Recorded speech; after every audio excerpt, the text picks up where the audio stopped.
Passons maintenant à la correction de la question 2.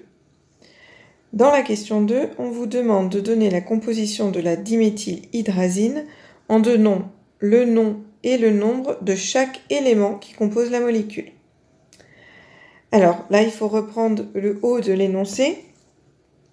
Si on remonte dans l'énoncé, on vous donne la formule chimique de la diméthylhydrazine C2H8N2. Et on essaye de se souvenir du cours. C2, ici, ça veut dire qu'on a 2 atomes de carbone, C étant le symbole de l'atome de carbone. H8, ça veut dire 8 atomes d'hydrogène. N2, c'est 2 atomes d'azote. Ces symboles, C pour le carbone, H pour l'hydrogène, N pour l'azote, sont à savoir. On les a vus dans le chapitre 1. Ils sont à savoir par cœur.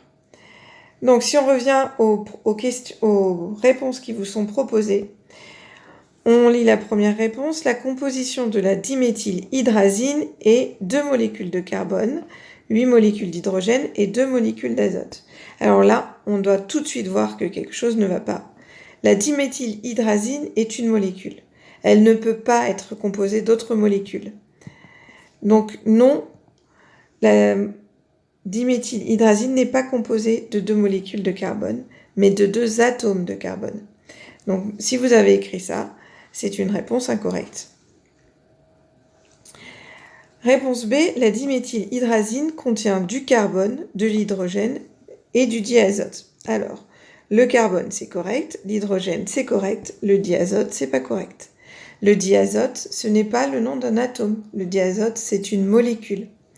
Et une molécule de diméthylhydrazine ne peut pas contenir une autre molécule.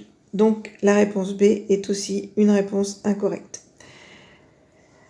La réponse C, forcément ça va être la réponse correcte, est composée de 2 atomes de carbone, l'élément C, 8 atomes d'hydrogène, élément H, et 2 atomes d'azote, élément N. On a bien à la fois le nom de chaque élément, carbone, hydrogène et azote, et le nombre d'atomes de chaque élément.